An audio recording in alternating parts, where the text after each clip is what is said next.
Bom dia, sexto ano, professores e alunos. Mais uma aula de língua portuguesa e hoje cordel, nosso jeito de contar história. A apresentação da aula, vamos lá? Cordel, patrimônio cultural e material do Brasil. Habilidades do currículo paulista. Professores, deem um print EF69LP53 e EF69LP46. Eu sou a professora Andréia e vou moderar a aula da professora Elaine. Bom dia, Elaine. Bom dia, Andréia. Bom dia, alunos, professores, pais que nos acompanham. Tudo bem? Vamos para os objetivos da aula? Então, os objetivos serão ler e se sensibilizar com a leitura de textos literários, reconhecer a dimensão lúdica do texto literário, identificar estrutura e elementos narrativos em poesia de cordel. Okay? Vamos lá, temos aí a nossa perguntinha inicial. Compartilhando ideias. Você conhece algo sobre poesias de cordel? Se sim, conte-nos o que você sabe sobre este gênero, ok? 2 minutinhos para vocês responderem lá no chat.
Vamos lá, Elaine.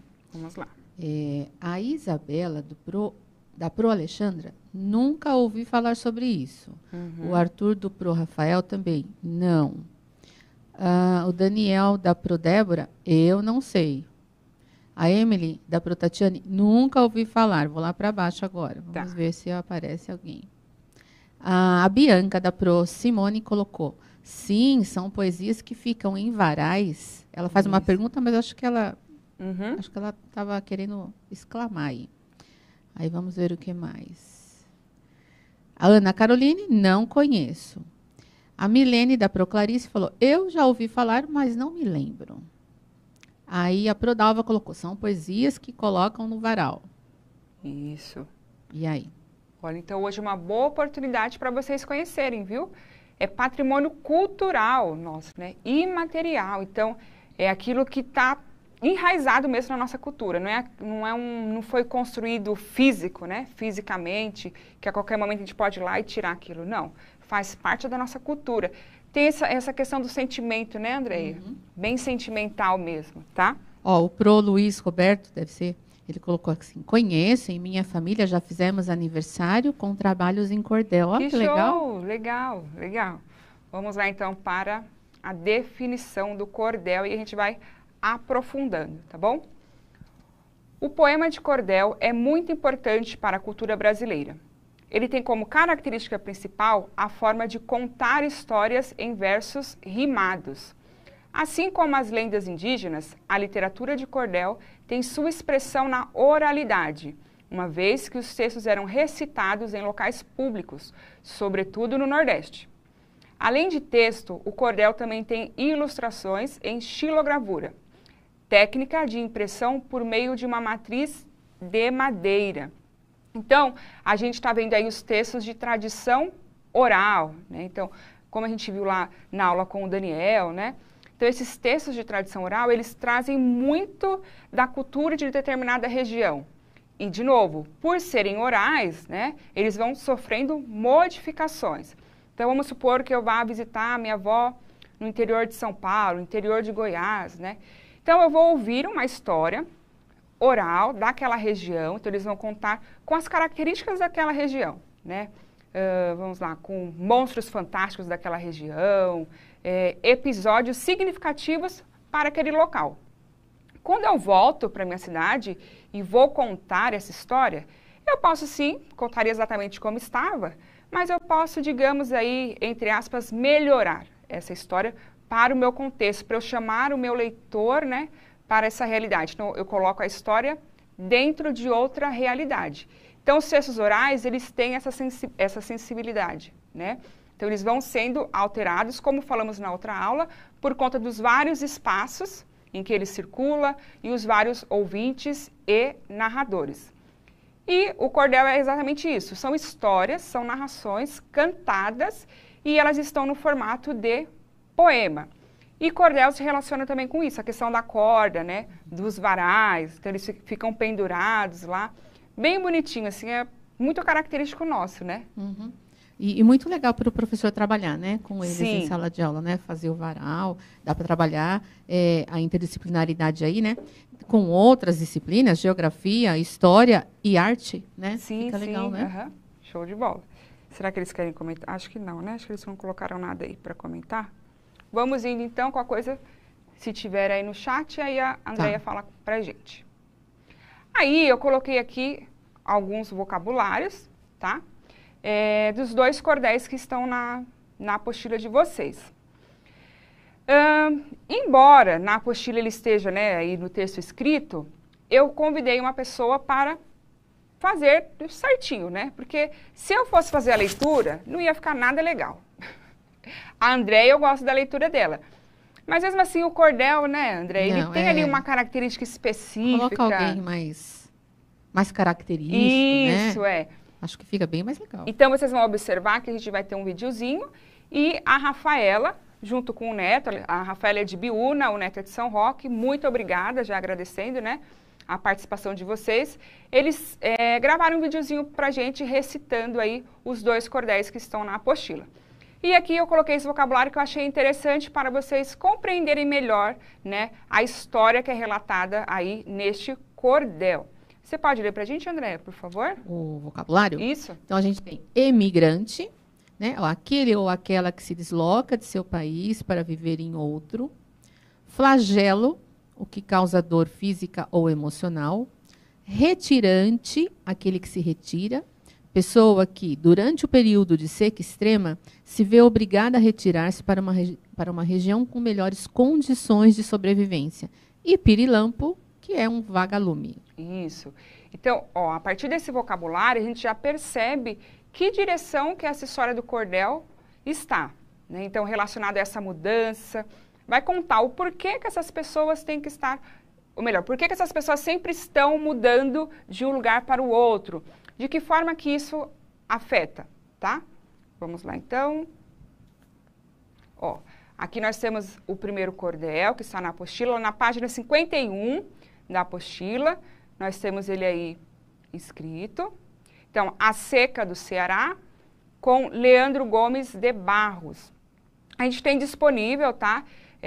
Acesso gratuito desses textos, vocês podem reforçar. A obra dele é imensa. No domínio público, vocês têm acesso, tá? Gratuito aí com as obras dele. Então, vamos para o videozinho, vamos verificar aí qual que é a diferença. Depois a gente volta e até vamos tentar fazer uma leitura, que a gente faz esse comparativo. Ó, o que foi mais interessante? A leitura, né? Assim, simples aqui, como nós podemos realizar, ou da forma que a Rafaela e o Neto fizeram, né? O que atingiu mais vocês, né? O que emocionou mais, tá bom? Vamos lá então para o videozinho?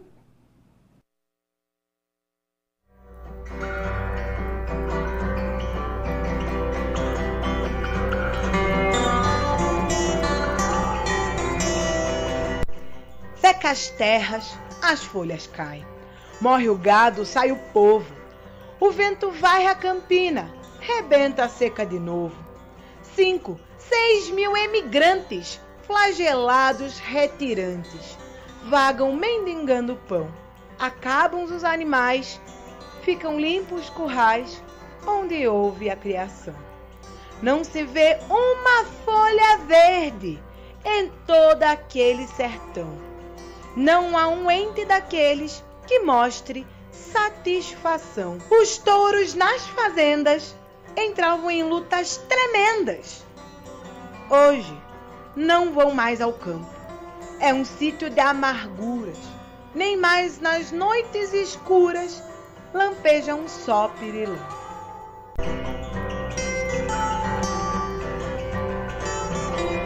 Eu ouço os velhos dizerem que os bichos da antiguidade falavam como falamos e tinham civilidade. Nesse tempo, até os bichos casavam por amizade. Nesse tempo, o mestre burro lia, escrevia e contava. O cavalo era escrivão, o cachorro advogava, o carneiro era copeiro e o jabuti desenhava. Afinal, todos os bichos daquele tempo passado eram como os homens de hoje. O bode, como doutor de alta capacidade, namorou-se da raposa, consagrou grande amizade. Lhe prometeu mais logo fazer-lhe felicidade.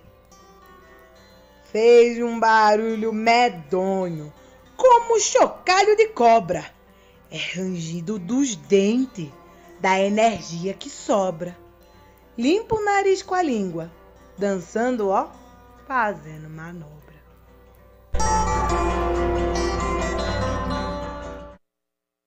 E aí, conseguiram observar a musicalidade, como que ela é importante no cordel? A gente tem essa musicalidade mesmo, são histórias cantadas. Por isso que lá no início do PPT, né, do PowerPoint, tem cordel, contar e cantar histórias, né? Então, são histórias contadas a partir dessa musicalidade. E se a gente for pensar, pensem aí no dia a dia de vocês. Às vezes tem uma musiquinha, né, que fica na nossa cabeça. Quanto mais rimas ela tem, mais fica ali focada. A gente não consegue tirar essa música da mente. Então, o cordel ele vai trazer pra gente, dá pra gente observar que são duas histórias completamente diferentes, né? Mas as duas nos trazem ensinamentos. A gente consegue aprender muitas coisas com os dois cordéis, né, que foram cantados. Então, o primeiro ele tem mais um quê de relato, né, André? Ele vai relatando como que é a vida das pessoas durante a seca extrema. O outro, ele puxa, é um cordel, não é fábula, mas faz com que a gente lembre um pouquinho, né, Sim, desse ensinamento das fábulas, tá? Tem um tom mais de humor, né? Isso, O outro parece que é mais uma denúncia, né? Sim. Do que está acontecendo com os retirantes. E o outro, um tom mais de humor. E aí é interessante o que você falou sobre a questão da facilidade, né, das rimas e tudo mais. O cordel também ele é utilizado na alfabetização. Verdade. Né? Lembra que nós fizemos uma aula o ano passado? Acho que você estava, né, na aula. Sim. Que foi falar que era do Braulio, com o Braulio Bessa, né? E que havia um outro vídeo também em que esses cantadores aí, né, eles falavam dessa importância do cordel na alfabetização. Sim. Né? Muito legal isso. Muito também. legal, verdade. E ela tem a Proa Aureni, ela colocou um comentário aqui. Na Associação dos Nordestinos, na capital paulista, podemos apreciar esse gênero textual representado na oralidade e também cantado por poetas e cantadores oriundos de vários estados do Nordeste brasileiro. Legal, né? Legal. Numa próxima vez a gente pode tentar trazer um deles, né, para cá. Muito bom, obrigada, Pro. Ela me fez lembrar também tem o Museu do Cordel. Vocês podem depois jogar na internet também, que eu nem sabia da existência desse museu. É muito rico, dá para fazer um tour virtual lá no museu. Bem legal, vocês podem dar uma olhadinha, tá? E se a gente, voltando lá no primeiro cordel, é legal que a gente vai visualizando, imaginando essas pessoas, né? Nessa situação de seca, os animais, então a gente consegue realmente visualizar a narrativa. Como esses animais estão, o solo, né? Aquele solo seco. Então, além da musicalidade em si, né?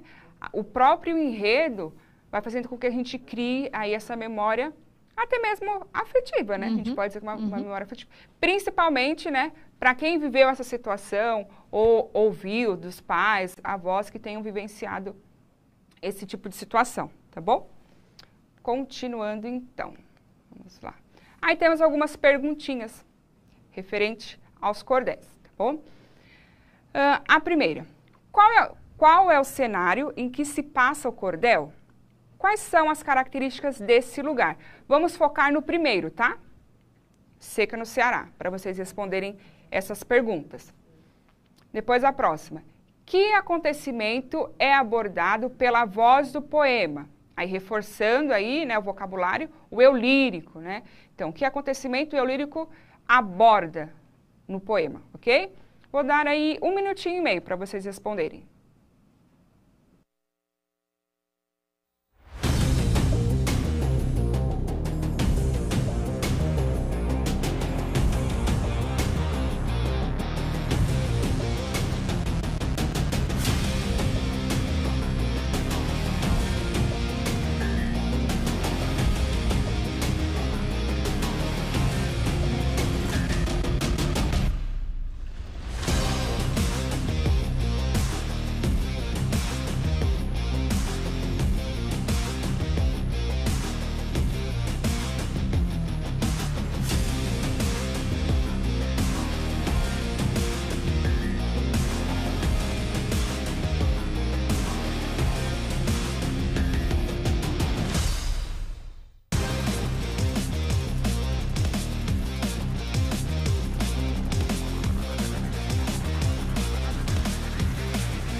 Vamos lá, Elaine. Bora lá. O Nicolas da Procélia disse, no Ceará e passa a impressão de um lugar seco e quente. O Hugo Luiz da Prolérida, no Sertão. A Ana Clara da Prodenise, Nordeste e seca. A Míria da Promíriam disse, se passa no Ceará, o cenário é muito quente e seco. A Ana Clara da Progisele diz, o Ceará aparenta ter muita areia, cactos. Aí, vamos ver se eu pego da segunda agora. O cenário do primeiro, no Ceará, o Pedro Dantas da Pro Renata. Em uma seca no Ceará, Ana Clara da Pro Luzia. Vamos ver se eu vou mais para o final para pegar da segunda. A seca no Ceará, acho que eles não conseguiram responder a segunda. Tá, Só estão falando do lugar, por enquanto. Tá, vamos... Vai seguindo que eu fico de olho aqui. Então, pode pôr para eles, por favor, a resposta. Então, temos lá da primeira. O cenário do poema é a seca no sertão do Ceará. O espaço é retratado como um lugar impossível de ser habitado, pois tudo que há nele morre ou foge para poder sobreviver. Só reforçando aqui, eu acho importante a gente falar sobre isso, que mesmo o cordel aqui, específico, ele está tratando, né, dessa questão da seca no Ceará, na região Nordeste. Então, vamos pensar dentro desse texto. Porque a gente tem um problema que é estrutural, né? De sempre relacionar o Nordeste só com seca, com coisas negativas, né? Então, é importante ter essa mudança aí de pensamento também e relacionar com coisas positivas. Mas esse cordel, como a própria Andréia disse, né? Ele tem esse tom de denúncia mesmo, né? De uma situação ali específica, tá? Só para abrir aqui um parênteses que eu acho importante a gente falar sobre isso também. Aí pode voltar a tela para eles, por favor. Aí na B. Que acontecimento é abordado pela voz do poema? Então, o cordel narra o processo de transformação da natureza em meio à seca e, consequentemente, a saída dos moradores da região. Aquilo que eu falei, né? Então, o enredo, a narrativa desse cordel é bem detalhado, né? É como se fosse um dia inteiro, né? Eles saindo, observando ao redor, né? Como estão os animais, as plantações, tá bom? O Ícaro da Progiane colocou, fala da seca que aconteceu no Ceará. Isso. A Provânia colocou Lobo Neto, sexto C, a transformação da seca, da natureza com a seca. Isso. Aí, deixa eu só ver uma coisa. Ah, não, tá bem, vai lá. Tá Foi? certo. Uhum, ok. Então, continuando, mais duas perguntinhas aí para vocês. De que forma esse acontecimento é contado? Há uso de rimas, de ritmo ou rimas? Observem que temos duas perguntas, tá? Geralmente, quando a gente tem assim uma pergunta com duas, vocês têm o costume de responder só uma, tá? São duas.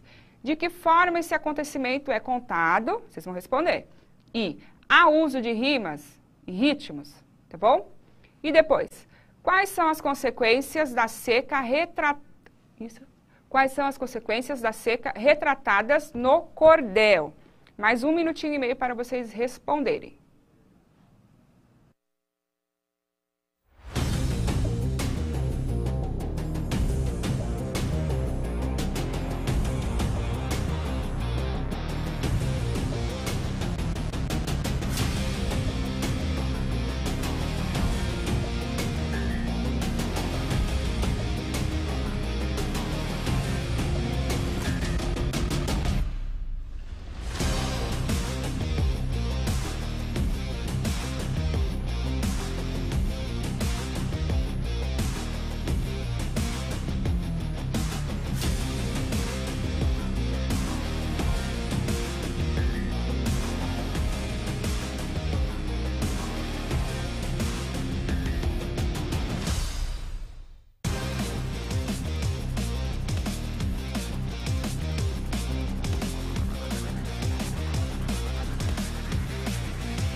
A Mariana da Prolarissa colocou, parece ser um pouco cantado, com certo ritmo. Uhum.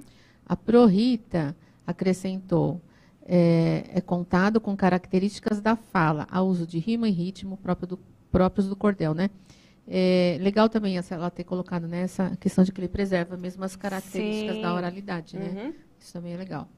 O Nicolas da Procélia, sim, ambos elementos são encontrados. E aí ele fala, a falta de folhas verdes, o calor e a falta de recursos para os humanos. Ele falou da 1 e da 2, tá? Tá. Uhum. Põe na tela para eles, por favor. Então, temos lá a resposta da primeira.